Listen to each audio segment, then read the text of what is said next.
In Lesson 5, we will see that God not only created everything, but also continues to take care of everything. We'll read together the account of the prophet Elijah going to a widow in the town of Zarephath in Sidon. God will take care of both Elijah and the widow and her family through miracle food that God would provide. When God created the world, he didn't treat it like a clock that he put a fresh battery in and then left it on the shelf to ignore. No, for God, his creation is incredibly important and very special to him, including you. He provides for all of his creation, even to this day, even you and me. The way that he takes care of our physical needs, like food and clothing and shelter, is either through natural means or through miracles, and both of those are key terms that we should define. First of all, natural means. The process God built into creation for taking care of us. Natural means. The process God built into creation for taking care of us. An example of natural means would be when rain waters the ground so that plants can grow and we can use those plants for food. Another example would be when you, as a child, are not forced to provide all of your own food and clothing, but you have a family that provides you with what you need. Now, it may not always be the food and clothing that we want, but we'll talk about that in a minute. As we will see with Elijah and the widow in Zarephath, God may also provide through a miracle. Miracle, an event through which God provides for us directly, not using the natural means he built into creation. Miracle, an event through which God provides for us directly, not using the natural means he built into creation.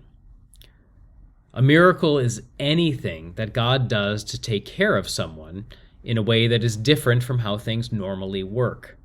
The unending food we will see with Elijah is an example of a miracle. Another example would be when Jesus would directly heal a disease for people. God has promised to take care of us and give us everything that we need. Needs and wants are different, though.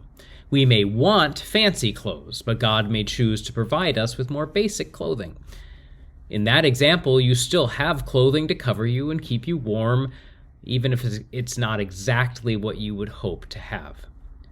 In that scenario, God is still taking care of you. The last thing we'll talk about in our lesson is how God deals with things that are bad.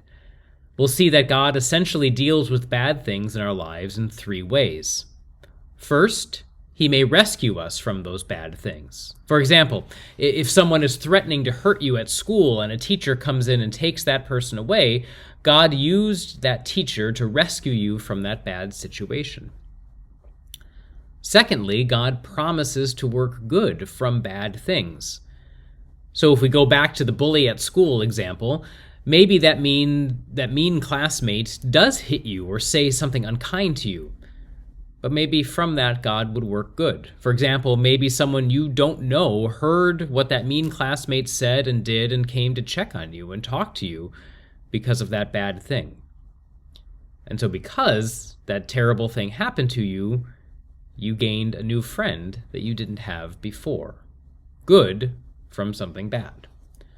Thirdly, God often keeps trouble from us that we didn't even know about. So if we return again to the bully at school, perhaps there was someone who wanted to be mean to you in some way, but God sees to it that such a thing doesn't happen. You would never know that God protected you from that trouble, but he did. God preserves us by taking care of us. In class, we'll dig into this lesson in more detail and enjoy time talking through it together. God bless your week until we get together for class.